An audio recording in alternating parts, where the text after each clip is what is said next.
Take back control. Stop letting algorithms decide your news. Get uncensored history and real knowledge to strengthen your mind, body, and spirit. Watch ad-free content now at iknevernewtv.com. Why are so many black children given IEPs? Man, it's like a money game, right? Like that question could be answered in like so many angles, right? I'll start with an institutional angle, right? As a charter school, right? Let's say as a school, right? Public school within any city, right? They get X amount of dollars per child. Typically about $15,000 to $20,000, right? You go to school in DC, you get about like $15,000 to $20,000 per child for that child to come to your school, right? If that child has an IEP, it almost goes to $50,000, right?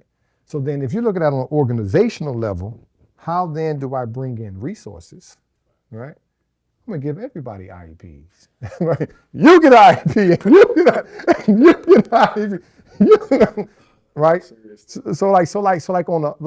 Because America is business, right? It's not people, right? It's not like what's best for me and you, what's best for our children. It's how do we make money, right? And so those institutions, hospitals, whatever they are, right?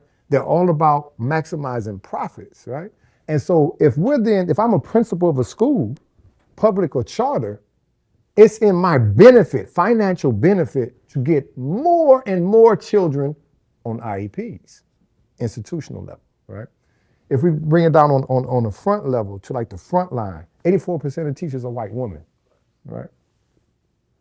Who grew up in a segregated America, who don't understand black people at all, outside of what we listen to on radio and what we see on TV, right? And so when they come in and see this child jumping and flipping and having fun and can't sit in a chair, that child has a problem. And it's easier for them to interact with them as saying that there's some deficiency within them, as opposed to acknowledging that they're unequipped to teach black children.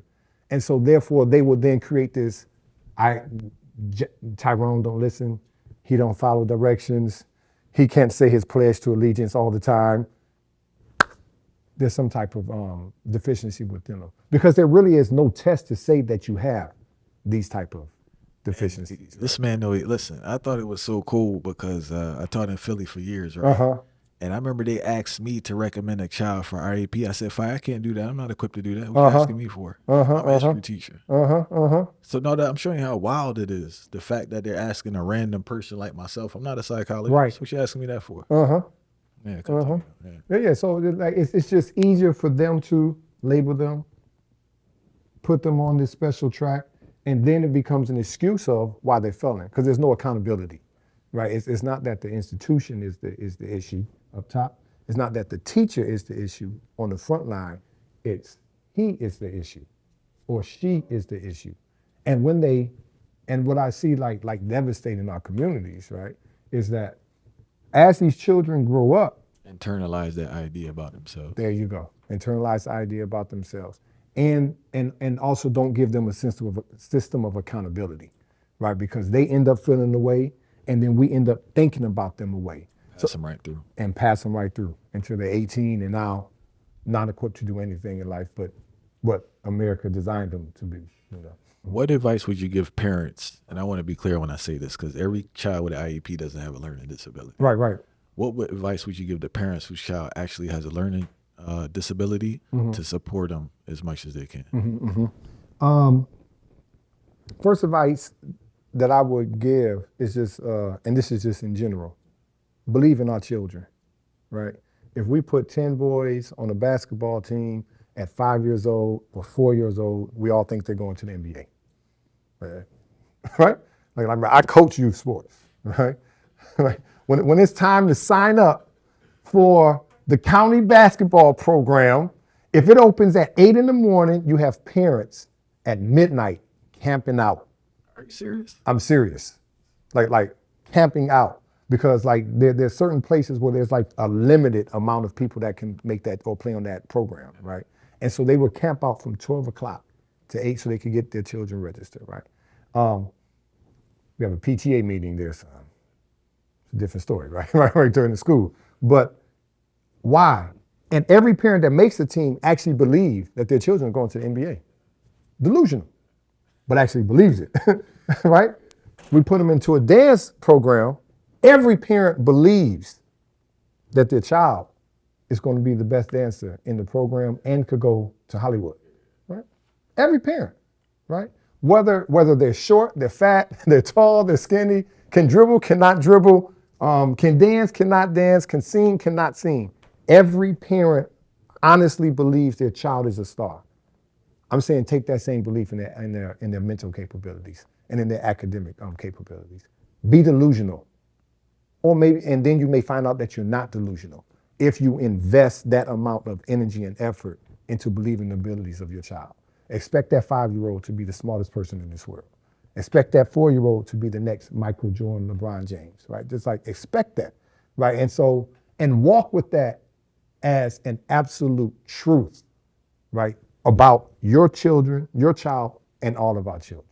Because if we actually believe that, then going back to like COVID, then we will realize it's the system that are creating these problems within our children, right? It's not our children. Now, back to your question, there are children who have different learning styles, right? We have children that have come on here that were called autistic. We have children that came in here that was called emotionally this, behaviorally this, right?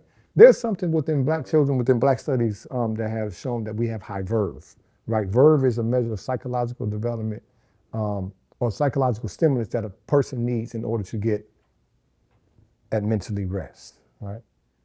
You know, and those who have high verve need a lot of stimulants. Those who have low verve, they don't need a lot of stimulants. They could just get mentally focused and be locked in, right?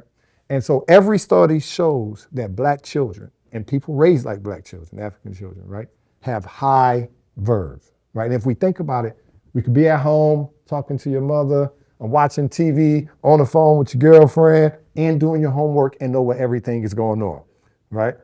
That's high verve. Low verve is, turn that down, you're distracting me, right? So then what happens is that we're in a system that is set up for low verve people, right? The whole educational system is based upon the development and cognitive stages of a white girl, right?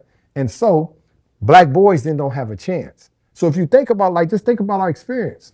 And everybody knows this. I grew up in Detroit, right? You grew up in Jersey, right? Some people in California, Texas.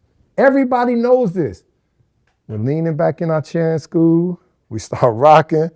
We sit up. We start banging on the desk. Somebody over there be like, oh, right? What are we doing? And after we can't do that anymore, man, I got to go to the bathroom. And you actually get up to go walk the halls. You can't, right. Because what we're trying to do is just create stimulants, right? We're trying to create stimulants to get us focused, right? But if we don't understand that child has an IEP, that child has this, that has this, right? Second thing is understand that our children learn differently, and it's okay, right? And not all children are going to learn the same. And we know that if we have multiple children, right? Like we know that if we have, like, I have a daughter that learns this way, I have a son that learns this way, and I have another son that learns a whole different way, right? So now you multiply that by 35 children in the school system, right, with one teacher who cannot give adequate support, and then you will see all the variations just acting out. And like I said, it's just easier to label them something, right? Back to the question. Be delusional about their abilities and realize that it's not delusion at all. They are absolute geniuses, right? Second point, understand that they learn a certain way and find the way that they learn. And like for us, the children that were labeled by the system, right? When we first started, we thought, oh, that system, they just label all our children. There's nothing wrong with them. After about 4 years, like, no, there's a difference of learning here, right? And once we found out that say if it was 50 children, let's say that 35 or 40 of them, nothing was wrong with them. That was just easy to label them that way, right? And then let's say the 10 to 15 of the other children, they actually had a difference of learning, right? And what we would say, look, every county, every school district, they have a program where you could go down there and get them cognitively tests, right? And we're saying We're not testing them because we think there's something wrong with them. That's what they do. We want to know how they learn. Because once we see their way of learning, then we can create a method to teach them based upon the way that they learn.